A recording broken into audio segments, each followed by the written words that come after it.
अध्यक्ष महोदय, एक मिनिट दादा. या स्थगनाच्या माध्यमातून अध्यक्ष महोदय, एमपीएससी विद्यार्थ्यांचा प्रश्न खरं तर आम्हाला मांडायचा होता. मी तुमचे आभार व्यक्त करतो, निवेदन करण्यासाठी तुम्ही संधी दिली. जयंत पाटील साहेबांचे आभार करतो की त्यांनी विद्यार्थ्यांच्या व आमच्या वतीने आपल्याला तिथे विनंती केली. अध्यक्ष महोदय, एमपीएससी परीक्षा देणारे असे 50 लाख विद्यार्थी आहेत. काही दिवसांपूर्वी महाराष्ट्र लोकसेवा आयोग यांनी एक परिपत्रक अध्यक्ष महोदय तिथं काढलं. या परिपत्राच्या माध्यमातून अध्यक्ष महोदय, एमपीएससी काय सांगते की आजपर्यंत ज्या ऑफलाईन परीक्षा घेतल्या जात होत्या त्या याच्या पुढे आम्ही ऑनलाईन घेणार आहोत. अध्यक्ष महोदय, असे अनेक उदाहरणं आहेत ज्याच्यामध्ये ऑनलाईन परीक्षा जेव्हा घेतल्या गेल्या त्याच्यामध्ये भ्रष्टाचार झाला, पेपर फुटला. त्यामुळे आमचा ऑनलाईन परीक्षा घेण्याच्या बाबतीतला विरोध आहे, विद्यार्थ्यांचा विरोध आहे. त्यामुळे आपल्याला विनंती करतो की आपण सरकारला सांगावं की अशा पद्धतीने ऑनलाईन परीक्षा घेऊन चालणार नाही. गेल्या 20-25 वर्षामध्ये ऑफलाईन परीक्षा जी एमपीएससी आजपर्यंत घेत आलेली त्याच्या एकदा सुद्धा पेपर फुटलेला नाही.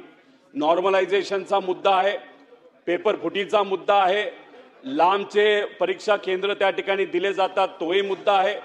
काल अध्यक्ष महोदय, छत्रपती संभाजीनगरमध्ये विद्यार्थ्यांनी खूप मोठं आंदोलन घेतलं होतं. आम्ही सर्वजण तिथे होतो. याच्या आधी विदर्भामध्ये सुद्धा, वर्ध्यात असू द्या, अमरावतीमध्ये असू द्या, मोठं आंदोलन झालं. अध्यक्ष महोदय, मुख्यमंत्री साहेबांना भेटलो, विनंती केली. ते म्हणाले की आम्ही सकारात्मक आहोत, आम्ही चर्चा करू. उपमुख्यमंत्री साहेबांना भेटलो.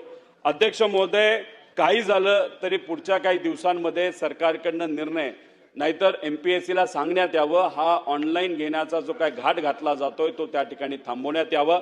अध्यक्ष महोदय, याच्यामुळे 50 लाख गरीब मुलांवर तिथं अन्याय होतो आणि जो अन्याय होतो तो खूप मोठा आहे. एमपीएससीचा आदर आहे, पण हा जो निर्णय तिथं घेतलेला आहे त्याच्यामध्ये खोटी माहिती अध्यक्ष महोदय देण्यात आलेली आहे. उत्तर प्रदेश, केरला, तमिळनाडू इथं ह्या येणाऱ्या परीक्षा सगळ्या ऑनलाईन घेतल्या ते साफ खोटं आहे. त्यामुळे हे जे काय परिपत्रक एमपीएससीला काढलेलं, एमपीएससीला पूर्णपणे आदर मनात ठेवून अध्यक्ष महोदय, सरकारकडनं निर्णय घेण्यात यावा की ऑनलाईन परीक्षा नको, ऑफलाईन असावी.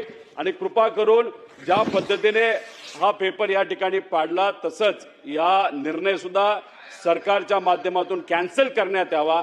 ऑफलाईनच परीक्षा झाली पाहिजे आणि जर ऑनलाईन घेण्यात आली तर विद्यार्थी आणि आम्ही सगळं मिळून एक सरकार नाही तर एमपीएससीच्या विरोधात खूप मोठं आंदोलन येत्या काळामध्ये घेऊ शकतो. धन्यवाद.